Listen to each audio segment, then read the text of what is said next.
Hello friends, வணக்கம். Welcome back to things new Tamil channel. இன்றைக்கி நம்ம ட்ரை பன்னீர் ரெசிபி எப்படி பண்ணுறதுன்னு பார்க்கலாம். இது ரொம்ப சிம்பிள் தான். அதுக்கு என்னென்ன பொருட்கள் தேவைன்னு பார்த்துடலாம் வாங்க.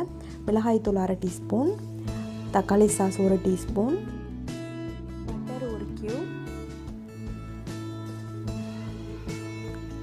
சீரகத்தூள் 1/2 டீஸ்பூன், மல்லித்தூள் 3/4 டீஸ்பூன், மிளகுத்தூள் 1/2 டீஸ்பூன், இஞ்சி பூண்டு விழுது ஒரு 1/2 டீஸ்பூன் கம்மியாக எடுத்துக்கோங்க, உப்பு தேவையான அளவு. அதுக்கப்புறம் குடமிளகாய், வெங்காயம், பன்னீர் எல்லாத்தையும் சதுரமாக நறுக்கி வச்சுக்கோங்க. ஸோ ஒரு கியூப் பட்டரை நம்ம ஃபஸ்ட்டு போட்டுடலாம். இந்த மாதிரி கடாயில் போட்டுட்டு அது உருகினதுக்கப்புறம் நம்ம கட் பண்ணி வச்சுருக்க வெங்காயத்தை இதில் போட்டுருங்க. இந்த மாதிரி சதுரமாக தான் வெங்காயத்தை கட் பண்ணணும், அப்போ தான் நம்ம எடுத்து சாப்பிட்றதுக்கு நல்லாயிருக்கும். ஸோ வெங்காயம் நல்லா வதங்கினதுக்கப்புறம் நம்ம எடுத்து வச்சுருக்க இஞ்சி பூண்டு விழுது இதில் போட்டுடலாம்.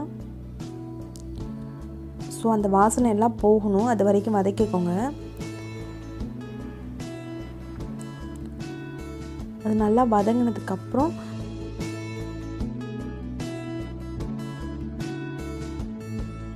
மிளகுத்தூள், சீரகத்தூள்,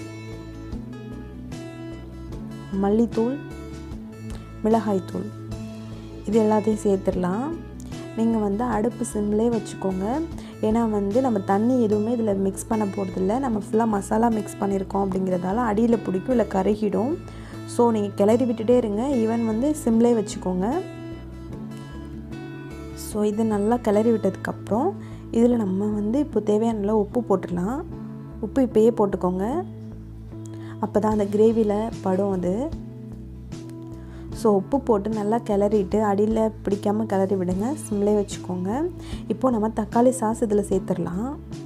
உங்களுக்கு தேவையான அளவு நீங்கள் தக்காளி சாஸ் எடுத்துக்கலாம். நான் அடியில் பிடிக்கக்கூடாது அப்படிங்கிறதுக்காக ஒரு கையில் கிண்டிகிட்டே இருக்கேன். ஸோ இந்த மாதிரி சேர்த்துக்கோங்க. நல்லா அதில் மிக்ஸ் பண்ணி விட்டதுக்கப்புறம் நம்ம கட் பண்ணி வச்சுருக்க பன்னீர் இதில் சேர்த்துடலாம். நான் இன்றைக்கி 150 கிராம்ஸ் பன்னீர் எடுத்திருக்கேன்.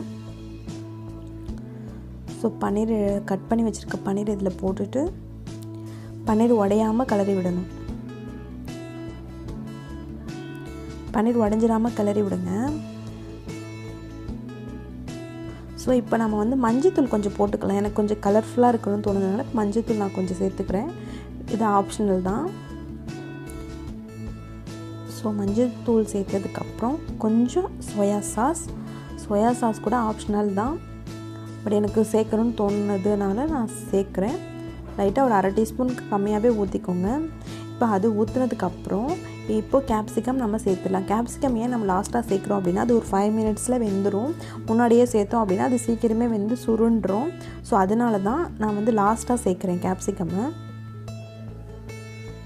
ஸோ நல்லா மிக்ஸ் பண்ணி விடுங்க. இதுக்கு தண்ணிலாம் எதுவுமே சேர்க்க தேவையில்லை. பன்னீர் அதுவே வெந்துடும். அந்த ஹீட்டு, அந்த பட்டரு, அந்த கிரேவியில் இருக்க ஈரம் அது எல்லாத்துலேயும் சேர்த்து பன்னீர் வெந்துடும். இப்போ கேப்சிகமும் போட்டுக்கிறதுனால பன்னீர் நல்லாவே வெந்துடும். ஸோ பாருங்கள், ஆல்மோஸ்ட் நம்மளுக்கு நல்லா ட்ரையாக ரெடி ஆகிடுச்சு. அந்த கிரேவி எல்லாமே பன்னீரில் ஒட்டி செம்ம டேஸ்டியாக இருக்கும்.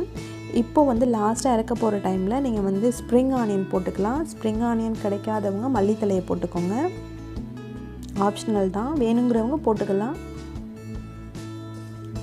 ஸோ அதுக்கப்புறம் நம்ம லாஸ்ட்டாக கஸ்தூரி மெத்தி சேர்க்க போகிறோம். இதையே நம்ம சேர்க்குறோம் அப்படின்னா இது ரெஸ்டாரண்ட் டேஸ்ட் வரும் அப்படியே நம்மளுக்கு. அதனால தான் இது நம்ம சேர்க்குறோம். இதுவும் ஆப்ஷனல் தான். இருக்கிறவங்க சேர்த்துக்கோங்க, இல்லாதவங்க விட்டுடலாம். ஸோ இது எல்லாத்தையும் நம்ம போட்டு கிளறினதுக்கப்புறம் நம்மளுக்கு எப்படி வந்திருக்கு பாருங்கள். இது அவ்வளோ டேஸ்டியாக இருக்கும் நம்ம எடுத்து சாப்பிட்றதுக்கு.